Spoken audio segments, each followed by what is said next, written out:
Hello, everybody. I hope that you're having a fantastic Friday night, and I hope that you've had a fantastic Friday.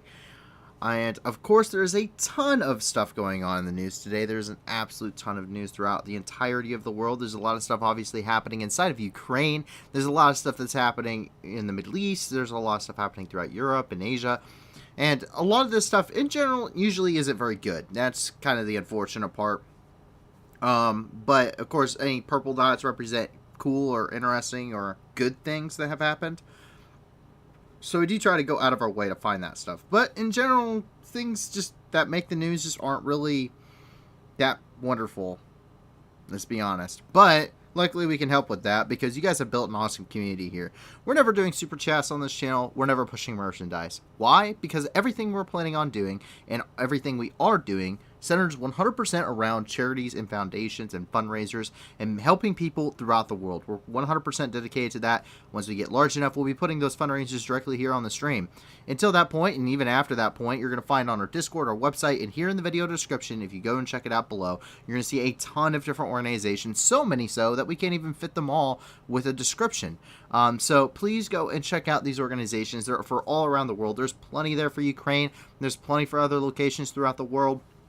Whether you're talking about the severe droughts and famines ongoing in places like Somalia, Ethiopia, when you're talking about natural disasters like when Super Typhoon Rai went through and decimated all of Southeast Asia, or whether you're talking about, once again, the war in Ukraine itself, and you want to support either humanitarian efforts or even the war effort in some cases there, reconstruction efforts, we have donations for all of those, and we are constantly looking for more. Our website and our Discord is also linked in the description. Please go check those out. If you have another fundraiser that or charity or something else that you can give us, help raise money and help people throughout the world, please get in touch with a staff member on our Discord and shoot us a message with a video with a link to it in a short kind of summary on what it is, what they do, and that way we can go ahead and start that vetting process and we can start working on trying to get that here. Every single one of these organizations, 80% or more of the donations that they receive actually go to their programs, meaning they actually go to helping people. 20% or less go to those administration costs and salaries and stuff that is much more controversial, but at least in a limited capacity, is kind of necessary to run some of these much larger organizations. So please be sure to check those all out. Give it to a good cause. If you can't give a lot to these organizations, that's fine. Give a little. If you can't give anything at all, that's fine too. Just give us a like and a subscribe. Let your friends know about us. And that stuff, it plays really nicely with the YouTube algorithm, as much as I hate to talk like that. But the more people that see this video and see what we're doing here, and the more people that join in with us, overall, the more good we can do throughout the world. And that's the whole point of this project. That's the whole aim. Aside from just delivering the news every day, we want to be able to give back to the very news we talk about. Thank you for supporting us in that endeavor thus far, and please continue to support us and more so these organizations going forward. And with that, we're going to go ahead and dive right into the news with our special report here in Ukraine. There's a ton of stuff that's been happening today, and I do mean a ton. And we immediately jump into our title here, where that grain deal, that grain and fertilizer export deal has been signed. Today, it was signed by the United Nations, by Turkey, by Ukraine, and by Russia. There's going to be some minor deblockading of the ports. And there's also going to be some basically demining of the port areas, meaning that the anti-ship emplacements, some of those are going to be removed to allow ships to safely go into the country of Ukraine to load grain cargo and then return. They're going to be escorted by Turkey through these corridors, and they're going to be allowed to be inspected by all parties. Ships going in will stop in Turkey. They will be inspected to ensure that the Russian official, there's going to be Russian officials that are in Turkey, as well as Turkish representatives and Ukrainian. They're going to make sure that there's no weapons or anything going to Ukraine. And then likewise, when they return, as they're leaving, they will once again stop in the port, check, make sure nothing's, buried in there. Nothing's there that shouldn't be, and once again, they're going to leave out from Turkey, and they'll continue on to the global market. This is huge. This is a huge, huge thing. This is like the one thing everyone can agree on is people shouldn't starve globally. We've talked about collateral hunger a lot here on this channel. We've talked about world hunger being used as a weapon of war, and now this is going to change that. This is going to allow Ukrainian grain to hit the global market. That's going to help humanitarian efforts throughout the world. That's going to help places like Ethiopia and Somalia, which are devastated and have had their rations cut. That's going to help reduce food prices globally. That's going to help so many things. You're going to feel it. I'm going to feel it. The kids in Somalia are going to feel it. Everyone's going to feel the change coming from this right here. Is it still dangerous? Will it still be slower than normal? Yes. But that's the unfortunate reality. The fact that it's happening at all is a huge deal, and that's what's important here. Quote, on July 22nd, the representatives of Ukraine, Turkey, the United Nations, UN, and the Russian Federation signed an agreement about the export of Ukrainian grain and other foodstuffs from the port of Ukraine.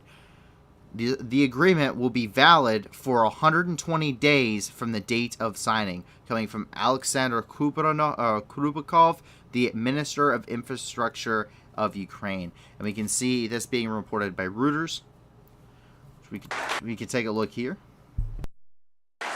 Russia and Ukraine signed a landmark deal on Friday to reopen Ukrainian Black Sea ports for grain exports, raising hopes that an international food crisis aggravated by the Russian invasion can be eased. UN Chief Antonio Guterres called it an agreement for the world, aimed at restoring Ukrainian grain exports and easing Russian grain and fertilizer shipments despite Western sanctions. This initiative must be fully implemented because the world so desperately needs it to tackle the global food crisis. The deal ensures safe passage in and out of Odessa and two other Ukrainian ports in what one UN official called a de facto ceasefire. Ukraine and Russia are among the world's biggest exporters of food. A blockade of Ukraine's ports by Russia's Black Sea Fleet has hurt global supply chains. Moscow, which invaded Ukraine in February in what it called a special military operation, has denied responsibility for the food crisis. It instead blamed Western sanctions imposed for slowing its own food and fertilizer exports. The hope is Friday's landmark deal can help avert famine for tens of millions of people. It caps off 2 months of talks brokered by the UN and Turkey, a NATO member that has good relations with both Russia and Ukraine. Russia's Foreign Minister Sergei Lavrov highlighted its potential to help with food security. Рассчитываем, что в предстоящий период we hope that in the coming period, all the necessary efforts will be made for the effective implementation of these agreements. Given the significant share of Russian and Ukrainian agricultural products on global markets, ensuring their uninterrupted export meets the urgent task of maintaining food security. Ukraine's infrastructure minister Alexander Kubrakov said it was made possible by recent military success. All of this wouldn't be possible if not for the success of our armed forces and our naval forces. A particularly important moment was the liberation of Snake Island. UN officials said the deal should be up and running within a few weeks. And that's coming directly from Reuters here and their report on this. But we see that we see this report happening everywhere. I mean, Euromaidan Press. We see that from Reuters. This is coming right here. This is from Dmytro Kuleba, who is the head of the Ukrainian Ministry of Foreign Affairs. Welcome the signing of the initiatives on the safe transportation of grain and other food exports from Ukrainian ports. Resuming them is vitally important for Ukraine and the world. I commend the efforts of Antonio Guterres count on the UN to ensure proper implementation. Once again, TASS, the state-run media news agency for Russia, also reported on this with an entire article here, and of course they had that tweeted out. Russia, Ukraine, Turkey, UN ink a deal on Black Sea grain exports. Russian Defense Minister Sergei Shoigu signed the agreement on behalf of Russia. So everyone's reporting on this. Everyone is in line with this, and so hopefully we will see that implemented very quickly, and we will hopefully see immediate results coming from this. And you got to think this goes past just the physical fact that grain is leaving the country of Ukraine, as well as other food items. What this does is, with news like this, when it comes to markets and economies, is game changing. You see a good news article, stocks go up. You see bad news article, stocks go down. Stocks have really been going down because of the war in Ukraine. So economically, this is going to be a slight uptick, or I say slight because it's 120 days, but it's important because what this does is it gives at least some temporary stability to the food markets. And this is going to be good for economies globally. I mean, it will be good for Sri Lanka and everywhere else as well. So, huge news. Huge news. As we go over here into Kharkiv, though, we start getting back into the war here. And that is not going to stop just because of a deal that got signed. That's for sure. As we can take a look here in Kharkiv, Ole Subinov, the head of the Kharkiv Regional Military Administration, was quoted today stating, "Rocket attacks on Kharkiv on July 21st, 21 injured victims remain at the hospital, 5 are in intensive care." Kharkiv is hit by Russian shelling every single day. And I'm not talking Russian shelling like they have some artillery batteries and they're just kind of firing at Kharkiv. No, none of their normal stuff's in range. They have to fire Iskander-M ballistic missiles from Belgorod just to hit Kharkiv. It's no longer tactically or strategically important for them, and to the Russian Federation, that is. And so they, at this point, just continue to shell Kharkiv for the only reason of to do so. This is one of the reasons why the United States is currently calling on, or is currently kind of going back and forth politically on designating Russia as a state sponsor of terrorism.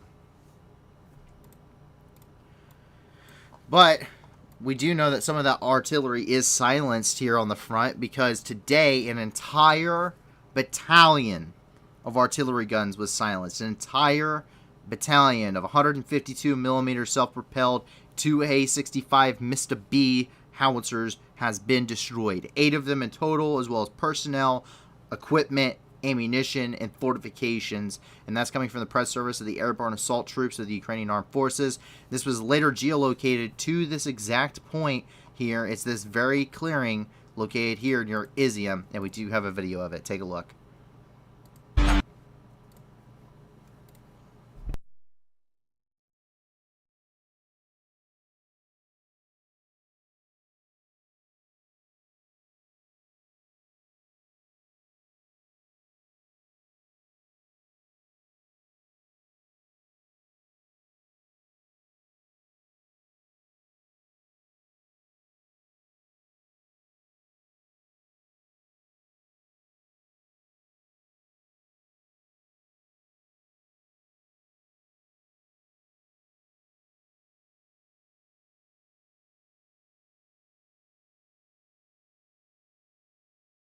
So as you can see, pretty immense destruction of this entire location, and these artillery batteries, they're done for.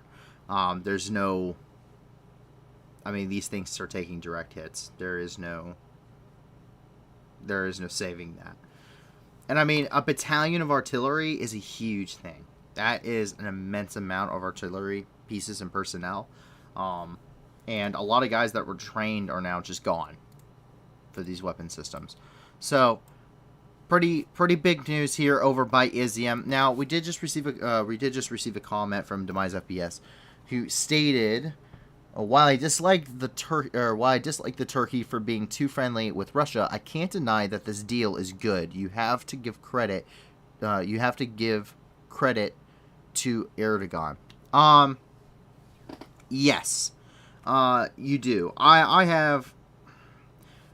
I normally don't talk a lot about my personal opinions. I have some very choice words regarding the Turkish government and Erdogan and a lot of that, just because of some personal experiences, and also my thoughts and feelings regarding what's happening with Ukraine and with them being with Russia and their relationship with NATO.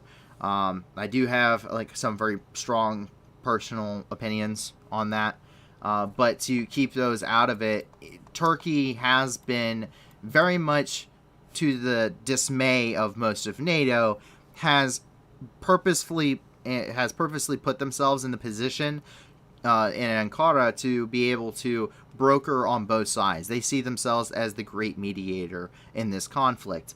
And so far, that political gamble, which once again was much to the dismay of NATO and the rest of Europe and to several other countries,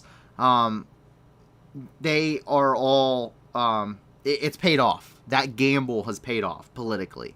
They brokered this deal. It opens the possibility of them being the mediator once the end of the war arrives. Though that's going to be some time from now. They continue to kind of jockey themselves into this position of being able to be a good mediator. It's good for their economy. They do have skepticisms of Western powers. They do have a better relationship with Russia than essentially anybody else in Europe. They also have some coordination they have to do militarily with Russia in regards to Syria. So that and so they have to deconflict there. So they have to have some kind of open political dialogue with Russia as is anyway. So they're probably already in the best position for that. The United States or Poland may be the second best, but we know that talking opportunity is probably all out the window. Turkey's about the only one that isn't completely polarized on this situation that could bring a peace deal, or that could, make these be the mediator within Europe. They're seen by the Russians as the sensible ones in NATO, but that's you have to give credit where credit's due. They played it. They took the risk. And it paid off for them, and it may continue to do so. And it may be, with this success, you're probably going to see NATO probably become less openly vocal about Turkey's efforts and their coordination with Russia. That may not be entirely true, but you may see that just because now who can say, Turkey kind of can say, I told you so, in a way. They can kind of they have that leverage politically now. So but yeah, so I don't like it. I don't like Turkey, being friends with Russia, but someone's got to do it, I guess, and someone has to have that dialogue maintained. And there's now grain coming out of Ukraine, so I can't be too upset about that. As we jump over here into the Donbass, as you can tell by all of the red points, the news just kind of starts going. It's not fun if you are pro-Ukrainian, which we are here as a channel. We very openly state that bias, even though we try to remain unbiased in all other topics. We have a very clear bias for Ukraine, and things aren't looking good.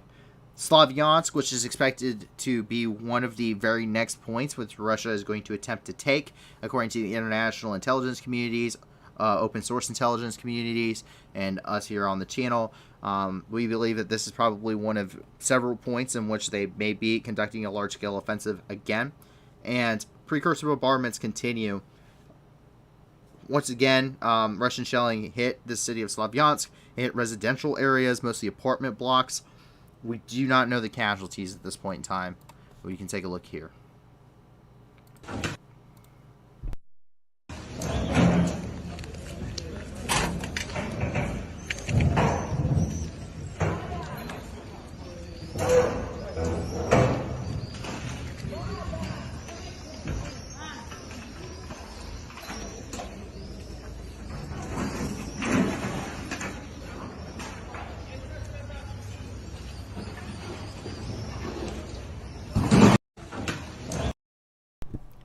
Once again, Russian shelling hitting apartment blocks here in Slavyansk.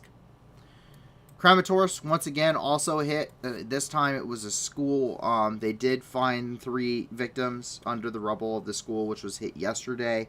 And this was hit alongside some other locations, residential areas. Quote, Russian occupiers shelled the building of a school in the city of Kramatorsk in the Donetsk region on July 21st. 3 bodies of dead victims were found under the rubble, and that's coming from the press service of the State Emergency Service of Ukraine.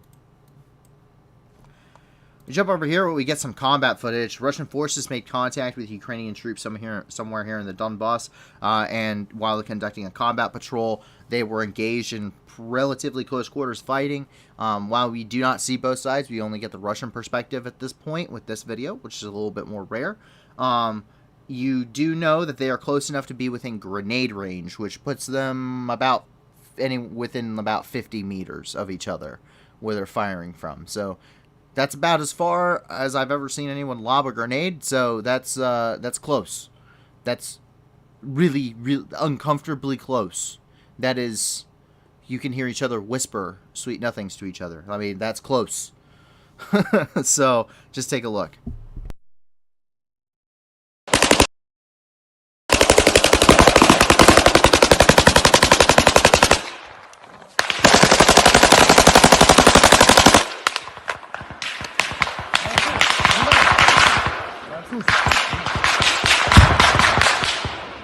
Гаси укропов, сука!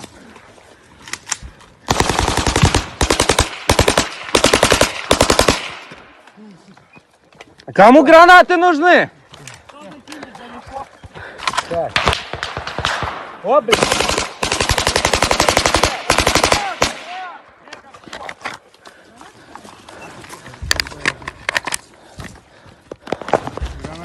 Давай.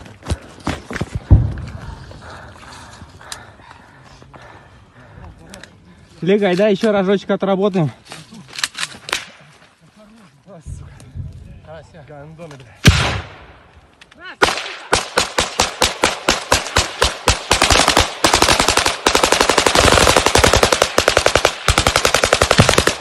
Лего, снимай.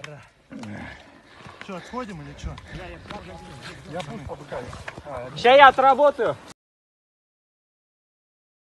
I just gotta... Okay. How these guys all haven't died immediately is beyond my comprehension. So there's so many things wrong with this video. I mean, just...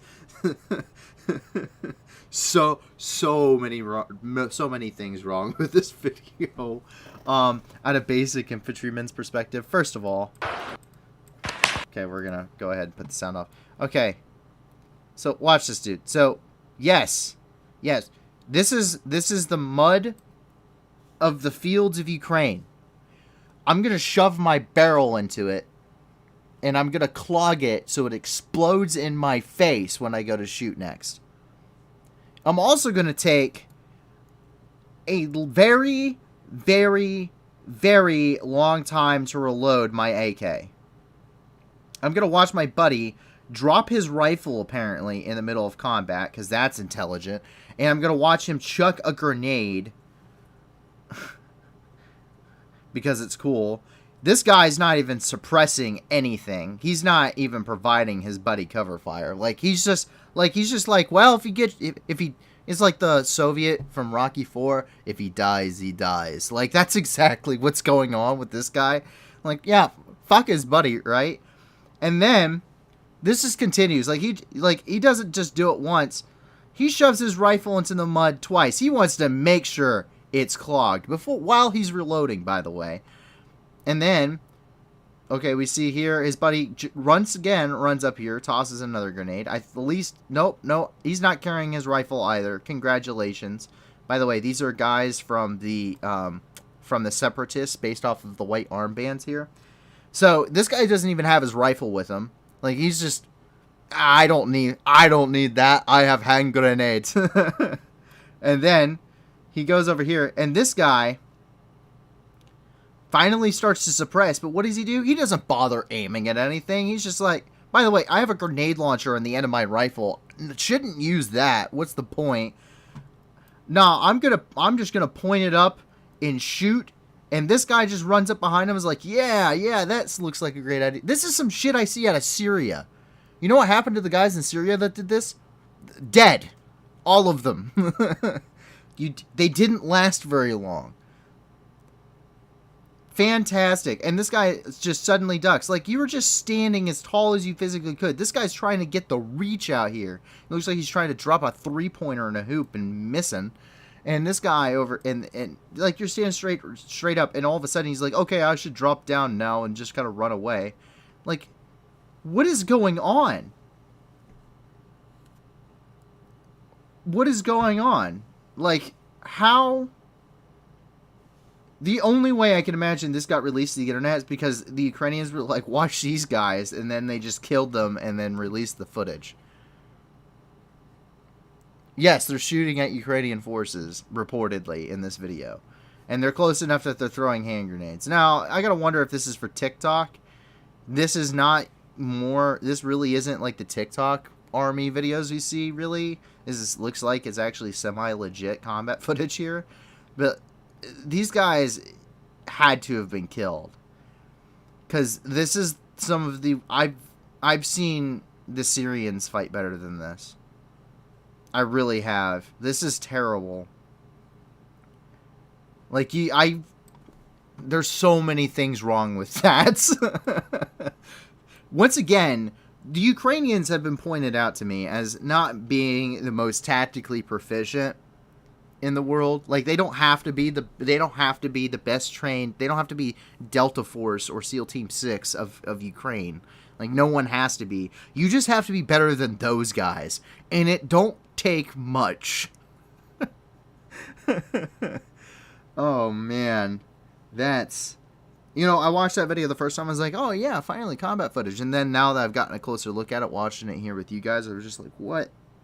How? Yeah, the only way I can imagine that video was released is because they did eventually end up getting killed, probably shortly after this incident. We jump down here to Bakhmut, where it's a little bit less of a laughing matter after yet another school was hit. Bakhmut is along another axis of advance for the Russians. We know that they've been pushing towards Bakhmut. In fact, earlier in the war, before the main offensive here in the Donbass even kicked off, saw Bakhmut or bust written right on some of the tanks. And we see here where we've seen a buildup of Russian forces in this area. We know there's been heavy fighting on the outskirts. Now they're shelling this area, part of precursor bombardments, as we talked about before. This is the other half of the pincer maneuver. You have the top of the pincer at Slavyansk and Kramatorsk, bottom of the pincer here at Bakhmut, Soledar, and Kostanivka.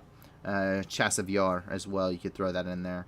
And they hit the Bakhmut Industrial College, which received a direct hit, and we can take a look at some of that here. We were able to also geolocate this, but once again, another direct hit right through the roof and right into the building.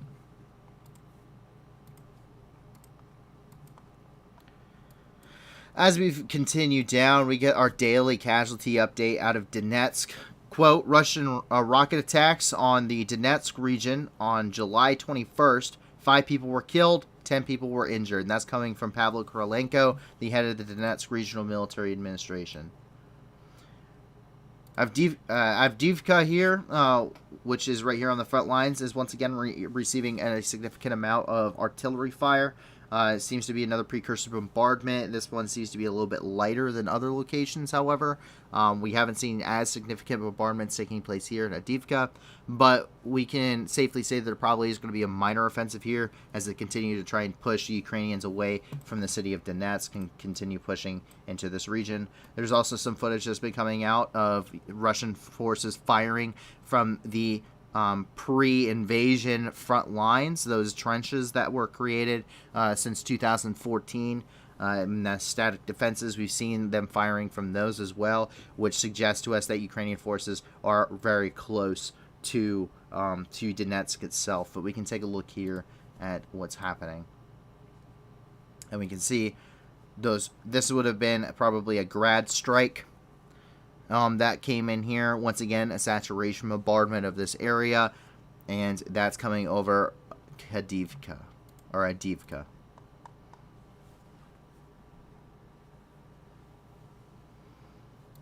We jump up over here into Luhansk real quick, where unfortunately this one's going to be a little bit rougher than what we normally post, but it's just murder.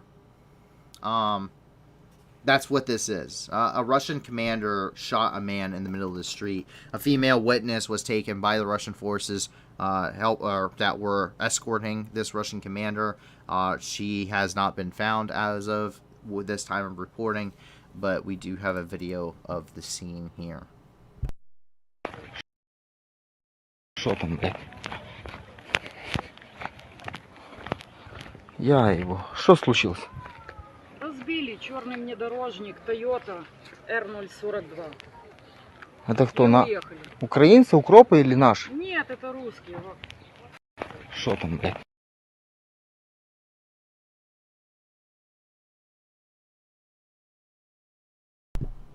Just murder.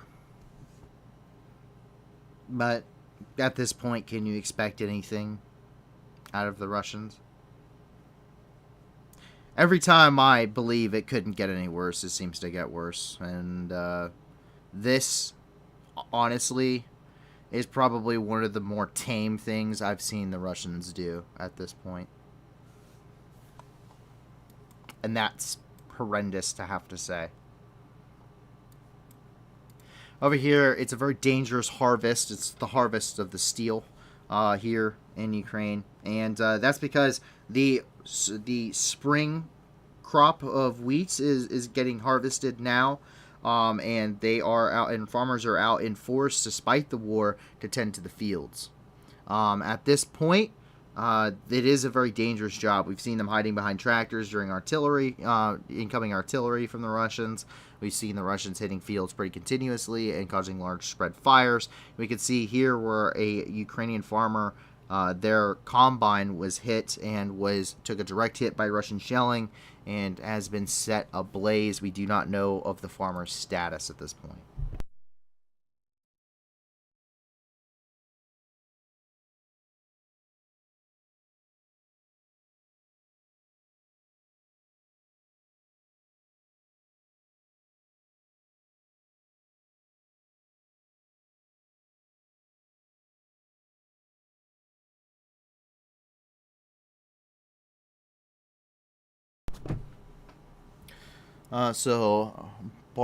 Barbara Christina. I'm sorry if I butcher your name. You can never trust Russians. They like to be in control. I wait with bated breath for the success of the deal. Russians have a different motive for some unknown reason, in my honest opinion. So I think yes. I think part of that is a different cultural thing. I've gotten some pretty good opportunities. I had one really opportunity through work where I talked to someone from Russia, from Moscow, and talked to them for a little bit about the whole situation in Ukraine. This is a couple months ago. This would have been right after Bucha and Irpin and Hostomel and everything else that was happening at the time. And you know, I don't think that the Russians are inherently bad people. I don't. I hate Russophobia, like actual Russophobia, just because of this war. I hate it. It's stupid. I don't think anyone should hate another human being just because of who they are or where they're from or you know, anything. You know, there's certainly groups of people to hate. War criminals. I hate war criminals. I hate a lot of different types of criminals. Pedophiles, hate those. Like, I hate terrorists, right? But I hate some governments I hate, but I don't hate individual people. I don't hate the people at large because of the actions of a minority. And the thing about Russia is it's a different culture than a lot of other parts of Europe. If you think about Russia, you don't really see any point in time where a democratic government has truly existed. You roll immediately from the Tsardom, and really coming from about the 1200s. You see, like, the Tsar is to Russia, and the kingdoms of Russia, the Russian Empire, and immediately following the collapse of the Russian Empire in 1917, that immediately rolls into the Mensheviks, which were quickly overthrown by the Bolsheviks. And the Mensheviks were probably the more democratic society that they had, the very short time that they were there, but they also didn't last very long in power because they had to basically surrender World War One. So they immediately lost any support they had, and the Bolsheviks were then able to take over with a violent revolution, and that installs the Soviet Union. And so the Soviet Union, of course, is headed by a dictator. Which you have Lenin, and then you have Trotsky and Stalin jockeying for power. Stalin wins out. Stalin reigns with an iron fist, and immediately you follow that with about 15 other guys who died in quick succession, and then you have, Khrushchev and all of that. But you have Gorbachev and all of that, Khrushchev. And you have, immediately following that, you have Boris Yeltsin in the 90s. And that wasn't a good look for democracy. The 90s, for a lot of Russians, are remembered as a very dark time. The Soviet Union had just collapsed, and he was kind of a drunk. So it's not remembered with fondness. The 90s is when Russia found out that democracy's hard. It's not easy. It's not perfect. It's very hard. There's a lot of corruption and oligarchs at this period, which are kind of seizing power. Former heads of state from the Soviet Union, jockeying for power in a power vacuum. And then all of that ends in the rise to Putin once again, and then you get another authoritarian leader. So within Russia, you really haven't had a lot of democracy. You haven't had a lot of, it's a strong leadership style for hundreds of years of history. And it's quite when you're in that kind of a society and it's that strong, and you have that much of a root for strong authoritarian leadership, it doesn't make it a great place for a different leadership style to really grow and flourish. And you see that in their foreign policy, you see that with internal policy, domestic policies. So I don't think their military command structure follows that too. And I just think it's a different ideology, it's a different culture from what we, I'm going to guess and say you're a Westerner if you're watching this. It would be very different from what we think of when it comes to culture and our governments and stuff. We think that of a thing of the past where it's very much just part of their culture.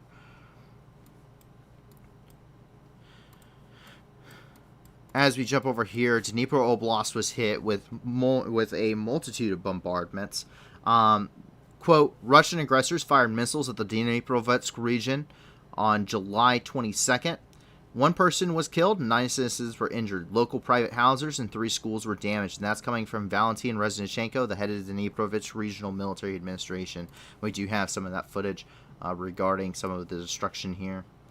Quite an immense amount of damage. I mean, we're talking about scorched earth tactics when it comes to the Russian Federation. None of this is precision. No matter what you would maybe see on Russian state-run news media channels, or if you follow any of their official government stuff, they say every once in a while that they hit something with precision strikes. They were talking about earlier, the Russians were saying that they had destroyed 4 HIMARS or something like that, which we know is not true. Very clearly, we know that's not true. And they, and they said they did this with precision strikes. They don't really have any precision ordnance. They haven't been really in any wars to speak of at a time where they would develop that.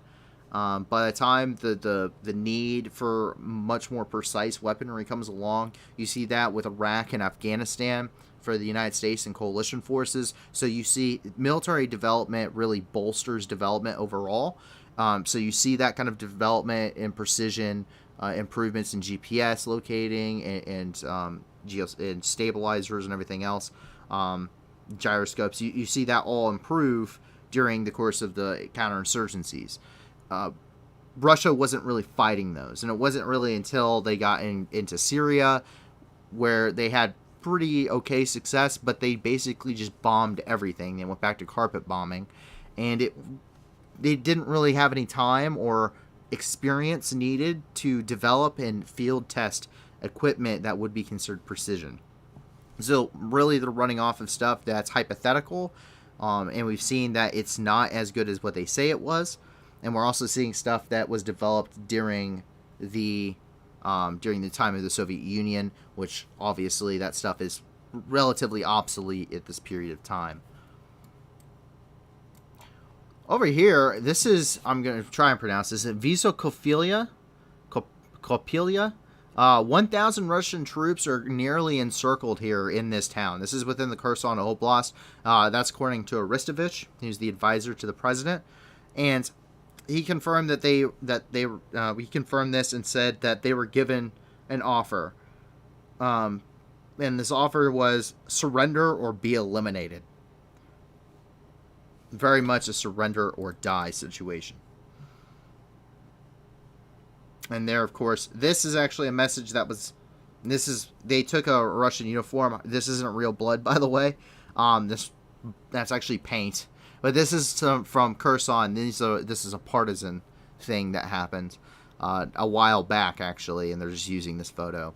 But the partisans have put a lot of warnings for the Russians because the Ukrainians are constantly, slowly but surely encroaching, and basically, with the Antonovsky Bridge being now put out of commission, it's going to be a while before they can get that back up and running. They only have one bridge to cross with. That's over at Novokakovka, and they can't really bring in the nearly as much troops and supplies as they originally had been able to. And so we're going to basically be watching the Russians be squeezed out of the Kherson Oblast, and the partisans are making sure that they're very well aware of this. But yes, they're no longer, they said, they purposely left an area open.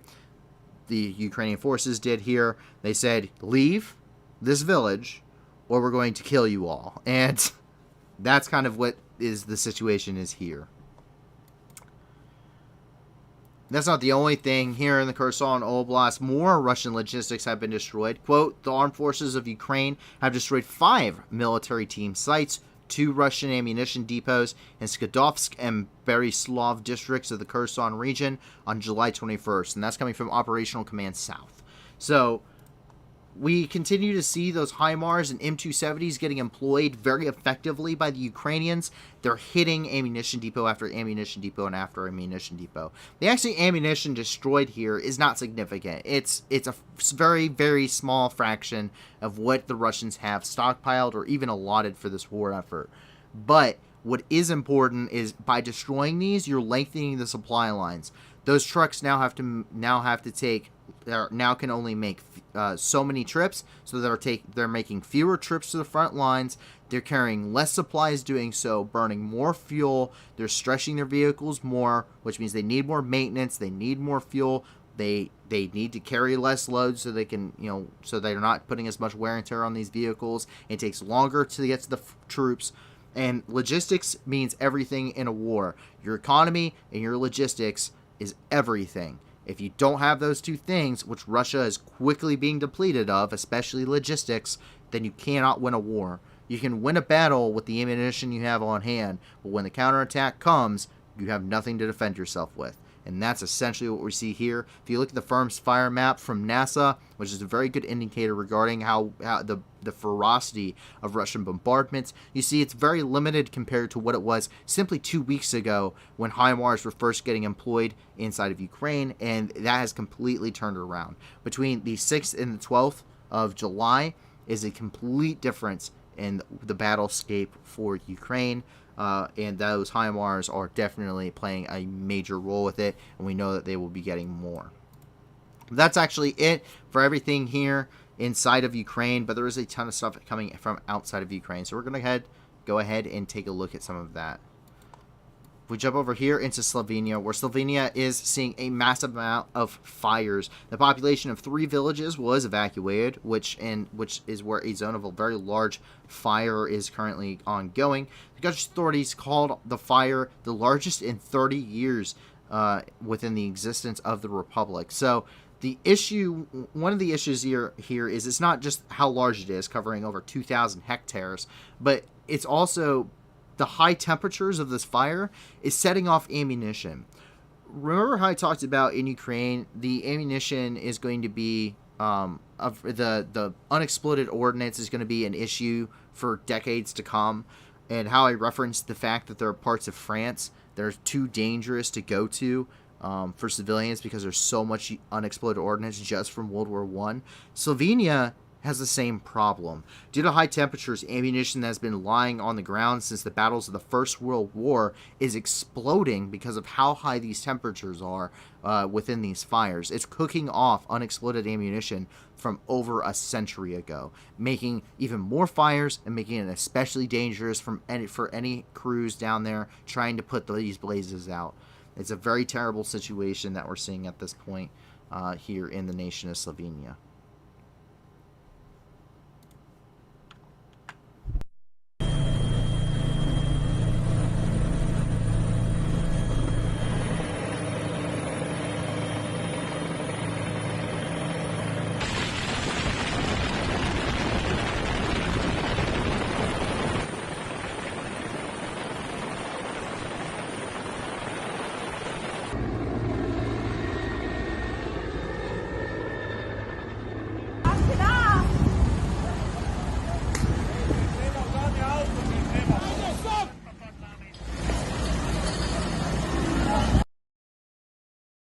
So Slovenia, once again, very major blazes happening here across the country. We'll jump down here into Syria. Unfortunately, the Russians struck a Syrian city just outside of Idlib and over here in the Aleppo province. This is Al-Jadida, which is located on the southwestern side of the southwestern side of the Euphrates River, just north of Lake Assad. And what happened here is there were the Russian Aerospace Forces, or the Russian Air Force. They ended up conducting a bombing mission, which ended up killing 8 people, 5 of which were children from the same family. We have a video here. I'm not going to be playing it here on the channel. It's the father saying goodbye to his children. But this is on our official website, so if you guys want to go and check out the map and see it for yourselves, please feel free, but I'm not playing it here. I'm not playing it here. But in retaliation for this attack, the Syrian rebels have launched attacks against Russian positions. HTS and Ansar al-Islam and other groups have launched rocket and artillery attacks against the position of the Syrian army, as well as the Russian forces within the province of Aleppo, Hama, and Idlib. The militants say that this is revenge for today's massacre, which occurred in Al-Jadid. And we can see some of this. Oh yes, Toyota Hilux with a rocket launcher on the back. There you can see, that's actually a really good visual of a 122mm Katyusha rocket. Once again, we can see some of the artillery here. It's not the only thing happening in Syria. We jump down here into Damascus, where 10 soldiers were killed in Israeli airstrikes here in the Said Zainab area, which is about 10 kilometers south of Damascus itself. They were hit these areas, which included Syrian troops and Iranian mercenaries, where just in my time in Syria, at the time I was there was roughly 70,000 Iranian fighters inside of Syria. And so I'm sure that number has significantly grown since my time several years ago. And they were located here within the Damascus region. Israel saw a target of opportunity, engaged them with airstrikes, killing at least 10 and wounding several more. We can see some of the damage as a result of these airstrikes.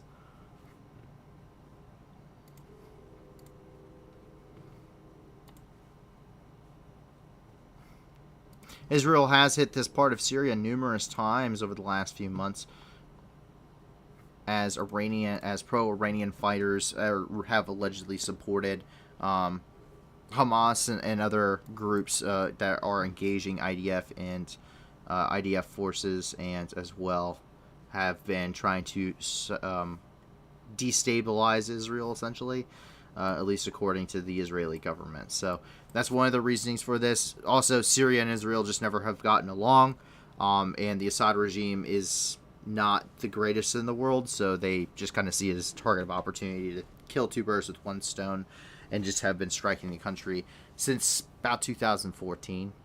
really since the beginning of the Syrian civil war. We move over here into the Kirkuk province of Iraq, and what has happened here is kamikaze UAVs have been fired at Turkish positions.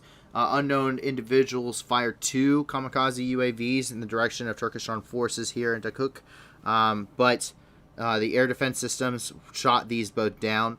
According to preliminary data, there is no destruction or casualties on the Turkish forces as a result of this. The raid is associated with the recent strikes, which was carried out in the Turkish armed forces on tourists in the city of Zakko in the northern part of Syria, or in the northern part of Iraq and Iraqi Kurdistan, where they're currently conducting military operations against the PKK. The Turkish Air Force attributed the casualties to having been caused by terrorist activities after reports of the strike came out. Jump over here into China, where a major sandstorm hit the Qinghai province. A sandstorm that hit this province, local residents say, it's the largest phenomenon in the last 10 to 20 years. So it's a huge sandstorm coming right off of the desert regions of China, and we can take a look at that here.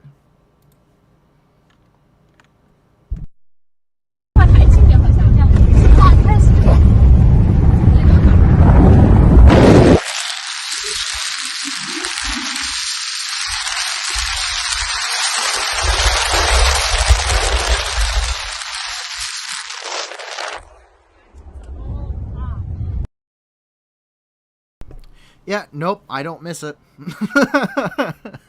I'm not a big fan of sandstorms. I've been through a few. Not my cup of tea. I hated them then. I couldn't imagine being in them now. Yeah, that doesn't look like very much fun to me. Jump down here into Mali, where here in Bamako, a group of unknown persons attacked a military unit, a Mali military unit here. This is the military unit Kati near the capital, and a soldier was killed. 6 more were injured in the attack.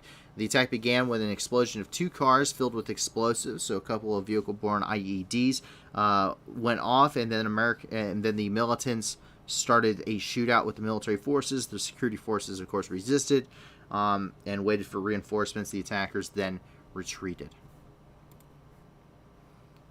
You see some of that happening here.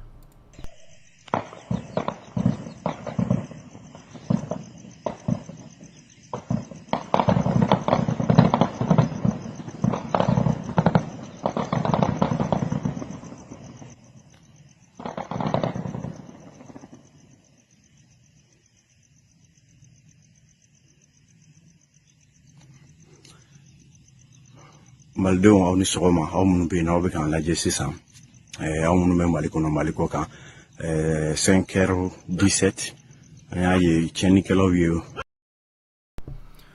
So obviously that seems to have maybe been the end of the fighting there, at least with a small pause there, a little bit of lull in the fighting where he starts to talk. But some obviously some stuff happening there in Mali.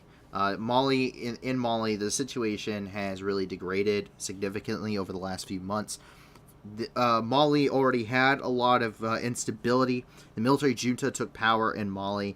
There was a significant amount of terror activity and rebel fighting here. Actually required that Mali, the government, actually called on French forces to come in and assist them. The French did so, seeing as it's kind of a responsibility for them, seeing as they kind of put Mali into the situation it is now with colonialism. So that's why you still see France very active within this region in a lot of supporting roles. But they went into here, then the Mali government kicked them out. They withdrew completely, and now you have the Islamic State that is heavily fighting. You have rebel groups trying to build and make an independent nation in northern Mali, and you have the military junta, which is controversial to say the least, coming out of Bamako, which is down there in the south, trying to hold power. And all of these groups are fighting each other all at the same time, as well as numerous other smaller insurgencies within the country.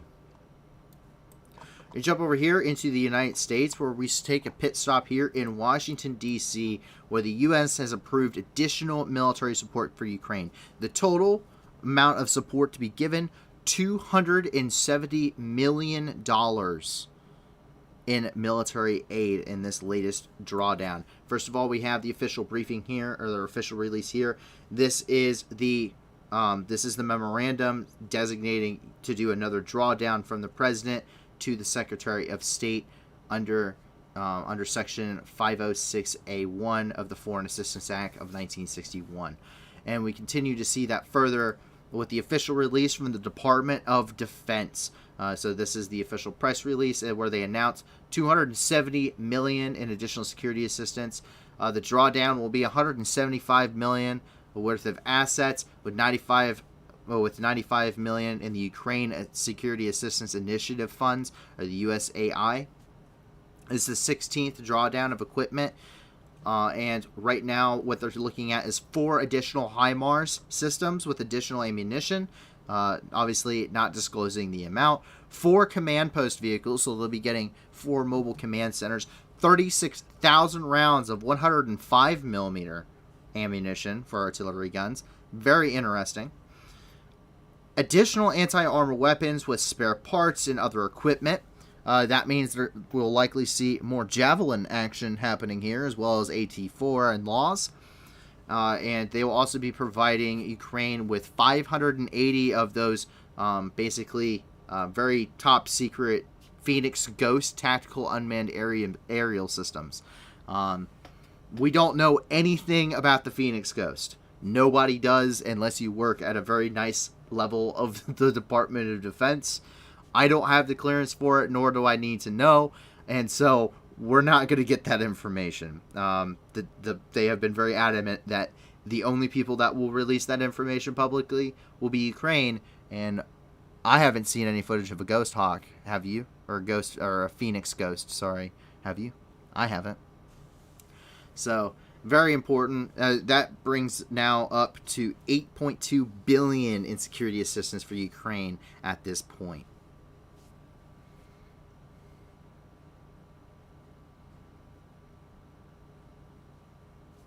So, pretty significant amount here. And now we start getting into some of the interesting stuff happening in the news today as we start to wrap up the night. The first thing is really interesting. So we've all seen these dog robots. You know, now I've never seen one with a gun attached to it, but here in Russia somewhere, I just attributed this to Moscow because it seemed the most likely. But here's a robot dog firing an AK. I know, crazy. I didn't think this, but this is actual. They don't believe it has any true military purpose, and no one even knows who developed the mount for this. But it's just kind of cool the fact that they can do it. So take a look at this. This is a robot dog using an AK-47, or using an AK, I think 12 actually. Take a look.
Huh.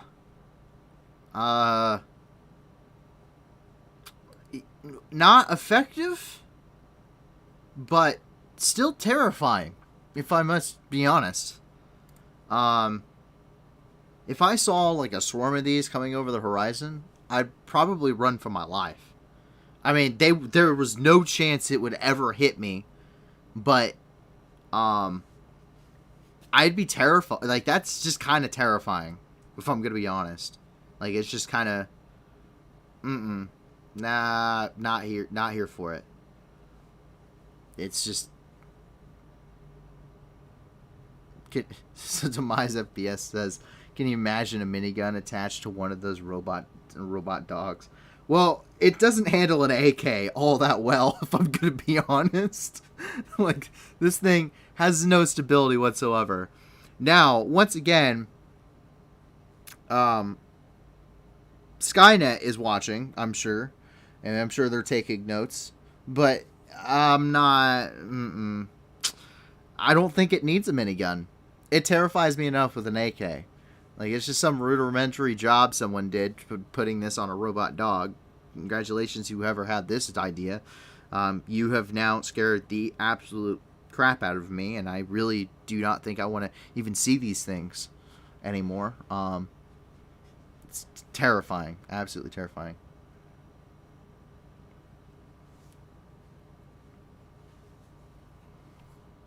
So, yeah, it's, okay, then. No, thank you. As we go over here into Wuhan, the Chinese scientists can create a laser that can write in the air. It's basically an optical illusion. But what it is, it requires mediums of sand and clouds to do this. But they use this laser, and it's an ultra short laser pulses, and they can draw patterns with them, stripping off the electrons from the air and turning them into light. As a result, it creates kind of a ghostly image floating around midair, and the lighting in the air, lighting up the air, it's really no easy feat. It takes 100 terawatts per square centimeter to do this, but it's pretty cool. They say the laser does a decent job. It has a potential to create brighter, larger, full-color images in the air. Take a look. Oh no! Access has been denied. Well then, sorry about that, folks. I guess we're not going to get to watch lasers light up the sky, huh?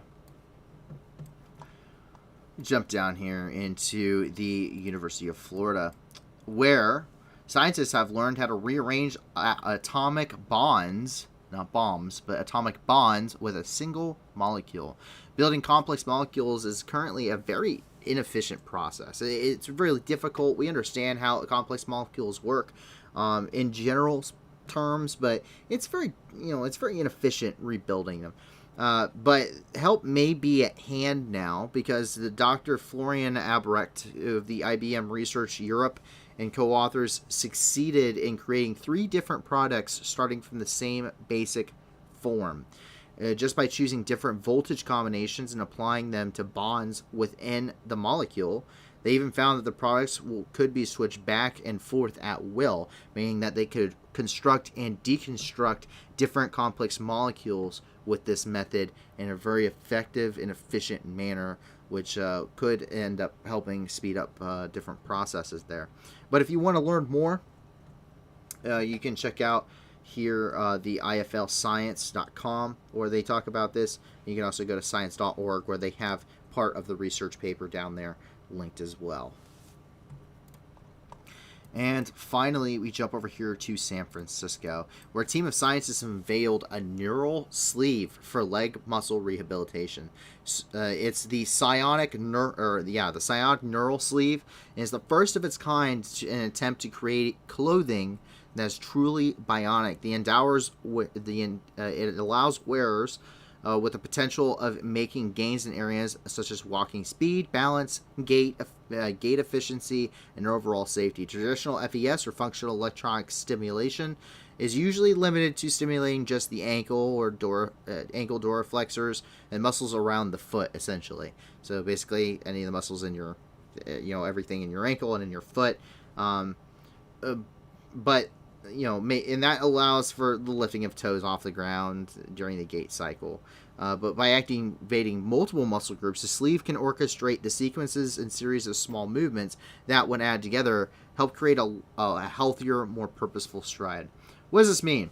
If you've had muscle damage in your leg and you now have issues walking, the best that most things are going to be able to do is going to be able to give you some limited rehabilitation and mobility in your leg with the normal stimulants that are there now.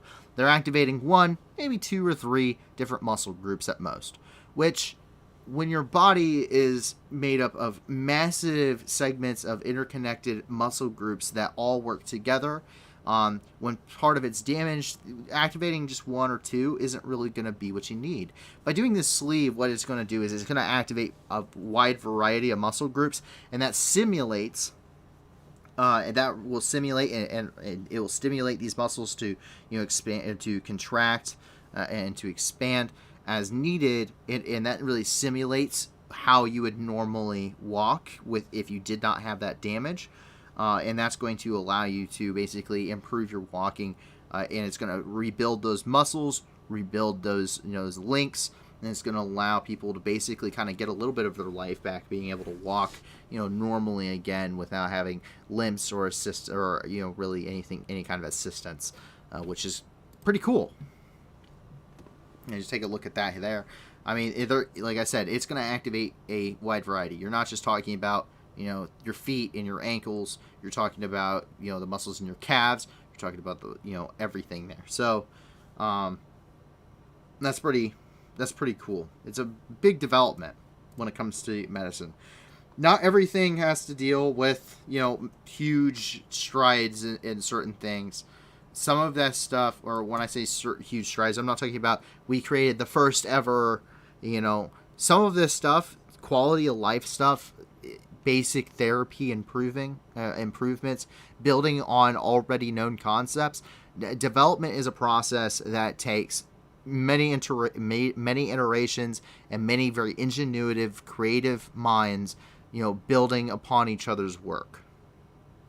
And so, if we can go from activating one muscle group to 2 to 4 to 6, whatever it takes in order to get you to have a normal life back, maybe even rebuild those muscles, and just build, and just help with basic quality of life things. There's a lot of people that want to learn how to live forever. I believe there's a lot more people who just wish they could walk normally again in this world and really don't care about living forever. And I think that's more realistic to do. So it's pretty awesome that a team's working on it. But that is it for the news. That's everything that we have here, bullet pointed to the news today. A ton of stuff going on, a lot of stuff happening in Ukraine, some really big developments, especially for the global scale. And that's hopefully going to ease a lot of things when it comes to food shortages, food prices globally, bring back some at least temporary stability in the market. So that's going to help with economies. So immensely good things happening. It's going to take time to implement, but that doesn't mean that these organizations don't need help. A lot of times rations and stuff have been cut in places like Ethiopia, Somalia, and other locations throughout the world that require humanitarian aid because of the emergency diversion of supplies to the country of Ukraine and the surrounding countries taking in these refugees and IDPs. And it's important to note that these organizations were struggling before this war even began. So please be sure to check out the description below. Please check out all those organizations and give them plenty of love and affection. Continue sending them to us. If you check out the description, you're going to see that we have our website link and our Discord there. Go onto our Discord. Let a staff member know if you have an additional link, and give us a short summary of whatever organization you may have. We would love other stuff. South America is something I would like. A lot more stuff in Africa, the Middle East, and Asia is stuff that I would always want to add more to. Just because a lot of stuff is focused on Ukraine right now. I want to be able to kind of help people all over the world. And eventually we're going to hopefully get to the point where we can just add some of these fundraisers directly to the stream. But if you can't give a lot to these organizations, give a little. If you can't give anything at all, give us a like and subscribe. Let your friends know about us. The more people that come here, ultimately, the more people can help do good throughout the world, the bigger of an impact we'll have as a community. And that's really the goal of this project. We're never doing super chats. We're never pushing merchandising. 100% of everything we do is for charity and charity alone. So please make sure that you guys continue to support those organizations. I can't thank you enough for the support you've already given them, and of course for us. I really appreciate it, guys. So with that, that is the last 24 hours of news in review. I hope that you guys will be back with us once again tomorrow at 10 p.m. Eastern Time, 9 p.m. Central for yet another 24 hours. Please have a wonderful, wonderful Saturday. Please enjoy tomorrow and be safe. I hope that you, your family, and your friends are safe. And if not, I hope that you find that safety and security in the very near future. Enjoy your weekend, guys. And congratulations on making it to Friday. You officially made it through your week. So relax for the rest of the next few days. But other than that, I'll talk to you guys hopefully tomorrow. Thank you for joining us. My name is Paul from the New News, and have a fantastic rest of your night.